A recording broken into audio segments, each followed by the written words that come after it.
that's good. Leave it like this. So you want me to watch it? No, it's okay. I think. Oh. Okay. If you want to, please. I can watch it if you want me to. Yeah. You got that.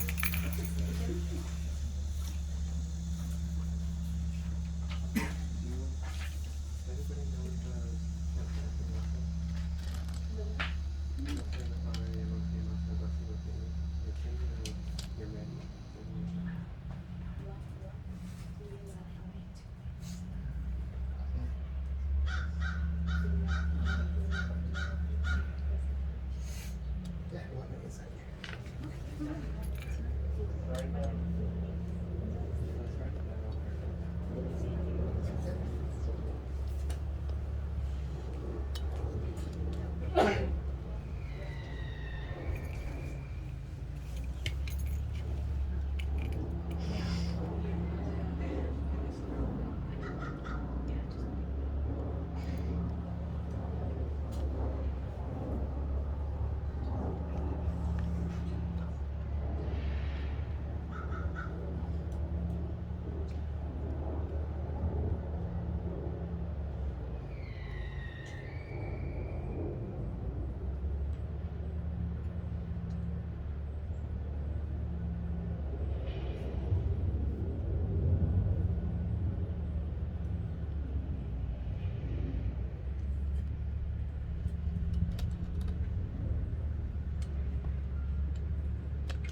Bhagavato Arahato Samma Sambuddhassa Namo Tassa Bhagavato Arahato Samma Sambuddhassa Namo Tassa Bhagavato Arahato Samma Sambuddhassa Itipiso Bhagava Araham Samma Sambuddho Vichārana Sampanno Sugato Lokavidu Anuttaro Purisa Dhammasarati Sattva Eva Manussanam Buddho Bhagava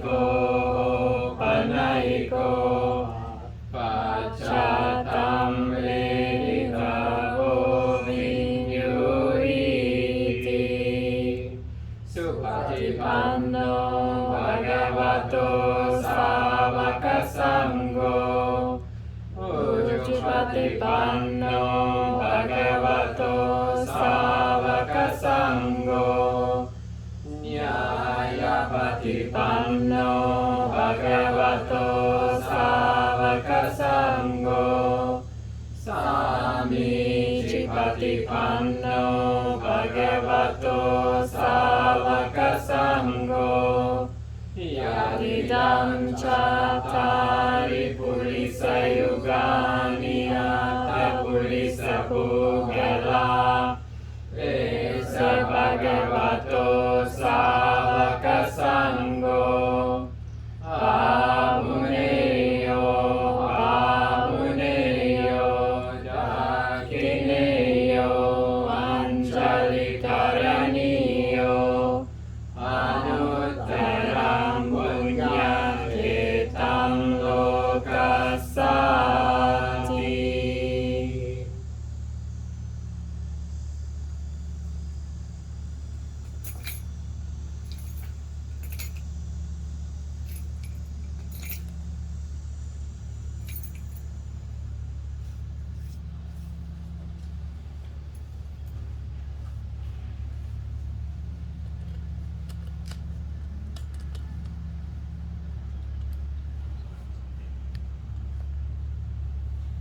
Welcome again to our celebration of Asalha Puja and the beginning of the Vassa. So Vassa Radhana, the beginning of the 3-month monastic retreat time. So the Vassa is a time when a group of monastics agree to all live together in one monastery and support each other in our practice. So supporting each other in studying the Dhamma, studying the Vinaya, practicing meditation, discussing the Buddha's teachings, and doing our best to live according to them. So the Vassa is a very important part of monastic practice. It's a time of stability, a time of mutual support. And an important element also of the Vassa is that in order for the monastic community to be able to stay in one place, then there needs to be a lay community who wants to support them. A lay community who wants to make sure that the monks have food in robes, make sure that they have a place to live, make sure that all of our basic needs are covered, all of our basic needs are provided for. So a tradition which has been going on since more or less the time of the Buddha is at the beginning of the Vassa. Actually, we see this mentioned in many suttas. It will say in the suttas that a layperson or a group of lay people invite the Buddha and the community of bhikkhus and bhikkhunis to spend the Vassa at a certain city or town or village, to stay for a certain place. So the lay community then would make an invitation. So inviting the monastic community, requesting the monastic community to spend the Vassa in a certain place. And commonly there also would be an offering of some sort, a symbolic gesture of the willingness of the lay community to have the monastics present. So this morning there was an offering of quite a large amount of food of many sorts, so that's one very good sign that people actually want us to be here. So, by the way, a very easy way to get rid of monks if you don't like them, just stop feeding them. And they'll go away. It's kind of like stray cats. If you want stray cats to stop coming around your house, just stop feeding them. And after a few days, they'll go away. It's the same with monks. If you don't like them, just stop feeding them. They'll go away pretty quickly. So, but this morning we saw quite the opposite. We saw that all of you went to quite a great effort to make sure that the monks were very well fed. So that's an indication that you actually want us to be here, that you actually enjoy having a community of monks close by. Another aspect of this, which is commonly done as part of inviting the monastic community to stay for the Vassa is the offering of robes or robe cloth. These are two of our basic needs. So as monastics, we have four basic needs. So we need food, that's been covered. We need robes. There's some indication there might be something like that happening soon. We need a dwelling place, and we have one. It's mostly intact. And it's disintegrating like all things in samsara, but so far so good. From time to time we need medicines and medical supplies. We're all relatively healthy these days, well, somewhat. So I think we're covered on that, more or less. The ceremony then tends to focus around one of the tangible everyday needs of a monk, which is our robes, so our basic cloth supplies that keep us well covered and looked after in terms of modesty and protection from heat and cold and insects and so on. And also what gives us the external mark of being a Buddhist monk. So I think we'll go ahead and actually we'll start just by briefly introducing our monastic community for the Vassa. So I already did that this morning, and I think it's actually all the same people. Did anybody show up after lunch? No? All the same people? Still be good. Okay. So right here in the middle we have Bhante Sumita, who's been a monk for over 40 years. So longer than I think any of the rest of us have been alive. Yeah, so Bhante Sumita became a monk before any of the other four of us were even born. So that's pretty remarkable. Sadhu, sadhu, sadhu, very wonderful. He also became a monk at the age of 11 when I wasn't even remotely thinking about Buddhism, let alone Buddhist monastic life. So again, a sign of a very good karma from past lives.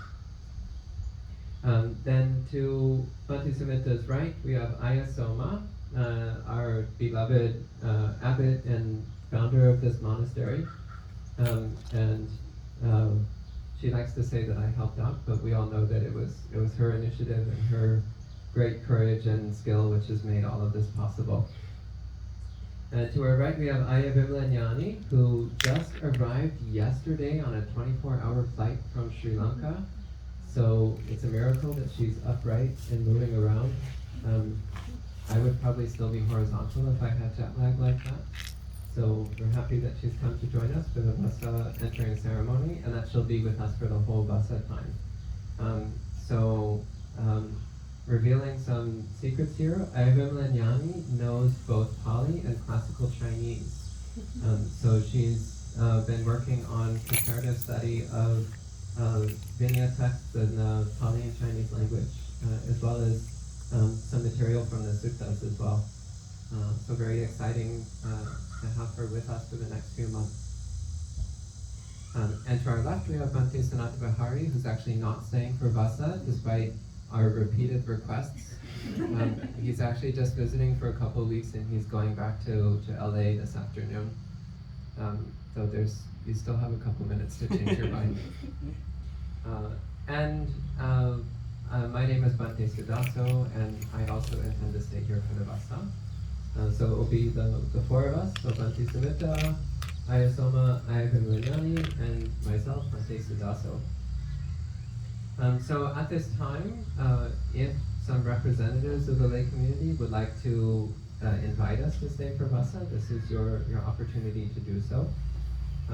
If that's what you'd like to do, you could start by bowing 3 times, and then begin with the Namo Tassa. Okay. Everyone bow 3 times to the Buddha.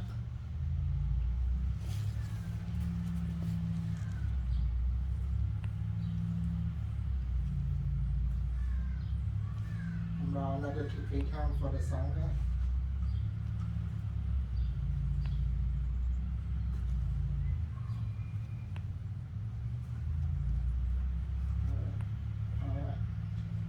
We're gonna do 3 times Namo Tassa together. Namo Tassa Bhagavato Arahato Samma Sambuddhassa Namo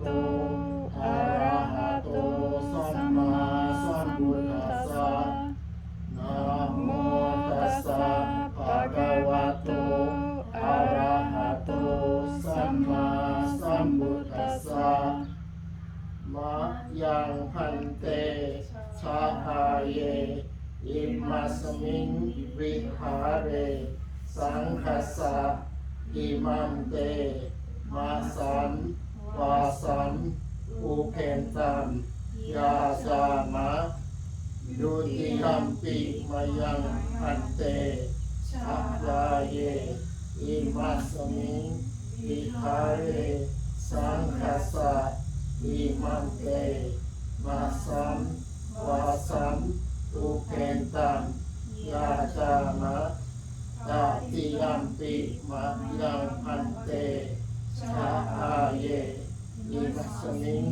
วิหาเรสังคัสสะอิมัมเตมาสัมวาสัมอุเพนตัมยาจามะ Honorable monks, we request that you enter the 3 months Vassa at this monastery. Second time, Honorable monks, we request that you enter the 3 months Vassa at this monastery. The third time, Honorable monks, we request that you enter the 3 months Vassa at this monastery. Come forward and offer the vote. Come forward.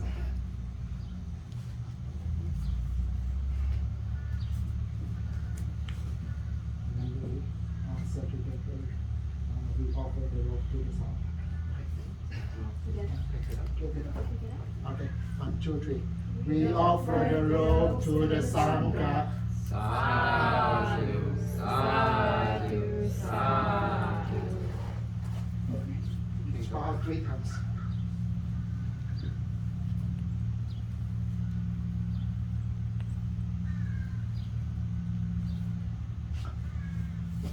Okay, that was very well done. So it's always a challenge to chant together, even with people you've been living with for years. It can be very difficult to chant together well. So especially for people who just found out a few minutes ago they were going to be doing this, that was pretty remarkable. You did a quite good job of doing that chant together. So at this time, so each of the monastics who wish to accept this invitation will in turn will each recite 3 times the statement in Pali that we're entering the Vassa here. So what we'll be saying is Imasming Vihare Hemasam Vasam Upemi, which means I now enter the 3-month Vassa at this monastery. So we'll say that 3 times, each one separately. So starting with Bhante Sumita.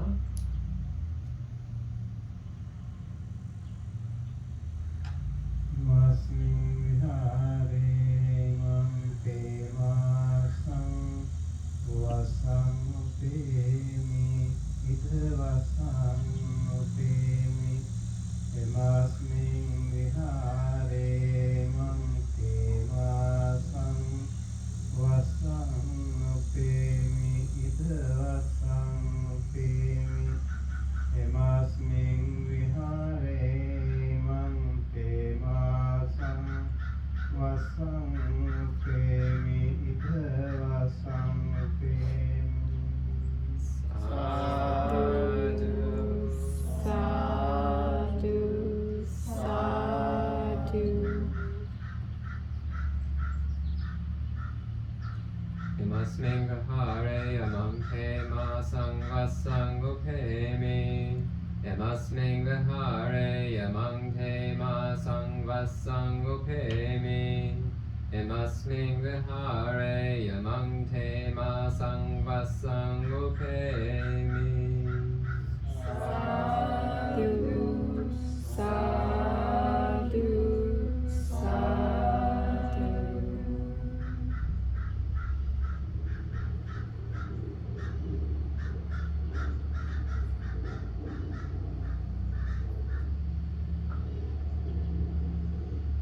Imasming vihare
honorable members of the Mahasangha, dear friends in the Dhamma. Today at the Empty Cloud Monastery, you are witnessing a very wonderful ceremony. During the Buddha's time, he instructed his monks to go forward and preach the Dhamma all the time. It started with the first 60 monks, that is the first missionary group of monks. And then they started, the Buddha said, go forward, meet many people, as many as you can, and preach the Dhamma, the teaching of the Buddha. And so they started wandering every parts of the country. And during the rainy season, it's not like some of the states like in California here. When it rains, it really rains. It's heavy downpours. And so during the rainy season also, the monks started walking because that's what the Buddha instructed them to do. And then the other people, they observed it and they started accusing the monks. And it is said like the grass, they also have a life. Especially in Jainism, they used to say it's an ekindriya prani. So one organ life. And therefore the monks were walking on the meadows, green meadows, was really very bad sign for them. So they were accusing the monks stepping on this grass. And then the complaint came to the Buddha, and he actually accepted. He was very humble, a wonderful leader. He accepted it, and he instructed the monks, Anujanami bhikkhave vassane vassang upaganto. So I advise you monks, during the rains retreat, during the rainy season, you better observe the Vassa. And during that time you focus on your own spiritual upliftment. So you don't have to walk, you don't have to travel during this time. And then the monks actually started observing the Vassa.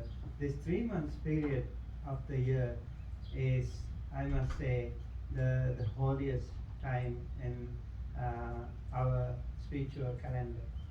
And during this time of the year, most of the Arhanta monks and nuns appeared in this world.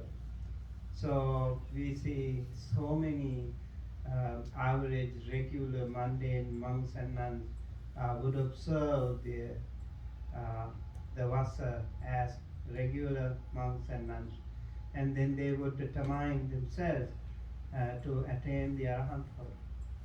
And they conclude their Vassana season as great Arahants. That was really remarkable achievement. So most of the Arahant monks and nuns appeared during this time. So many beautiful stories are there about this time and how they have gone to far away different countries and different forests, and how they practice and the challenges they face, and then eventually how they succeeded in getting Arahanthood.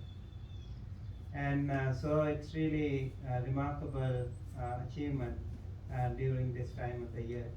And so the people who actually take care of the monks also have a duty to do so. So they have to provide the 4 requisites. Now you promised you will take care of us. Right? Now we have to remember that you have to take care of us. Otherwise, as Bhante Suddhasa said, they will run away.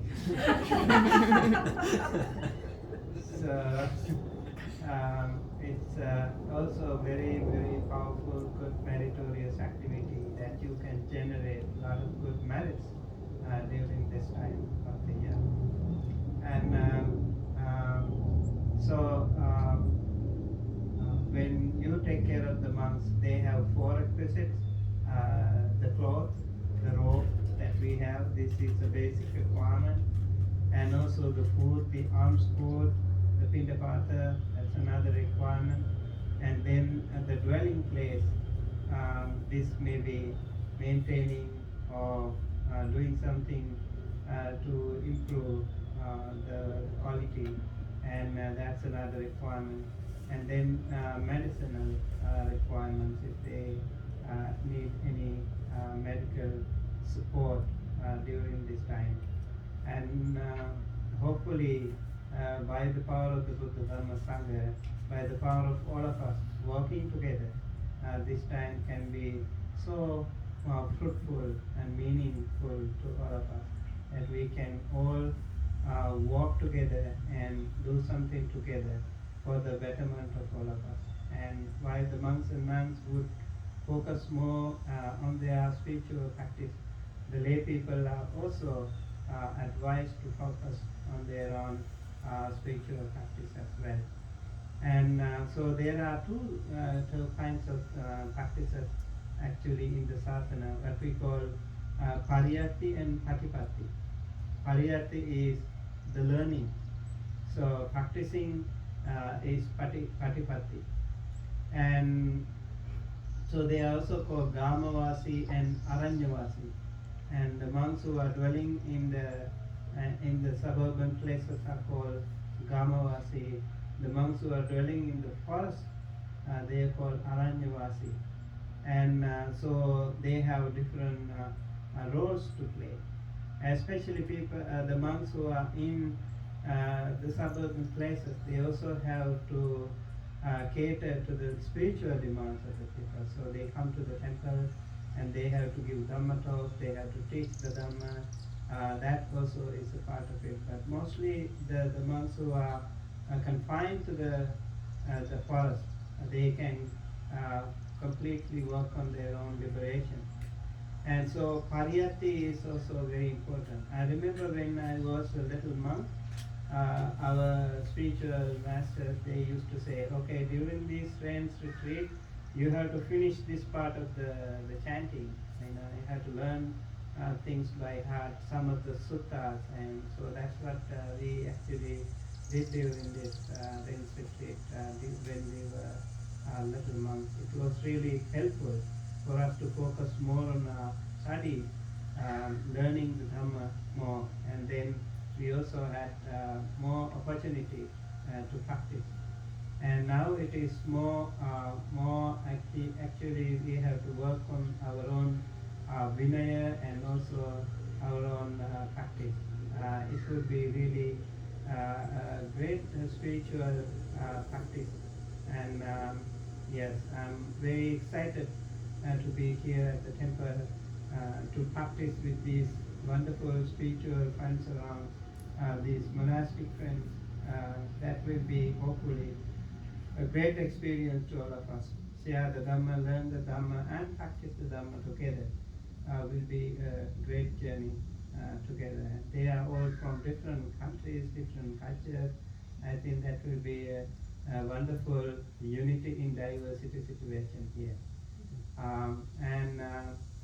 Yes, so with that, the monks also have to observe something called satikarana. Satikarana means they say sache me kochi antarayo bhaveya satta habbantare punanivasisami. Like if the monk really wants to go somewhere out of the temple, so they had to come back, return within 6 nights. If not, they will break the Vassa. So before leaving the temple, they have to observe that. They have to determine themselves of coming back within 6 nights. And therefore, in our temples, I remember we had the sign everywhere mentioned like Ayam Vassa Kalo. This is the rain retreat. So like towards the gate, if you see that, sometimes you might forget. So you see the sign, oh, Ayam Vassa Kalo. They have to determine themselves of taking Satikara. And in temple also, in some places they display that. So people also coming to the temple, they can also see how the monks are observing Vassa this time. And that way we all have different observance and different restraint and different sila during this time. Yeah, so please work on yourself, like while the monks and nuns are also practicing, you can also practice. Maybe you can practice during this time. I'm going to practice my Panchasila more seriously this time. So you can determine yourself. And you can also think, I'm going to learn maybe the whole Dhammapada during this time. I'm going to observe the 8 precepts or 10 precepts as you wish to do. Some of you might be able to, determine that way also. So try to also practice. Okay, I'm going to practice every single day, like 1 hour, half an hour, or 2 hour meditation daily. So your spiritual determination can be very helpful, can be very fruitful for your own samsaric journey. So think of it today as we all determine ourselves here to observe Vassa. We invite you also to practice more, focus more on your own internal spiritual journey. And with that, all blessings of the Noble Triple Gem and all our personal blessings to all of you. May all of us be able to walk in this spiritual path, and may all of us be able to achieve the absolute peace and happiness, the supreme bliss of Nibbana. Thinking that, please keep your palms together close to your heart and say Sadhu. Sadhu, sadhu, sadhu.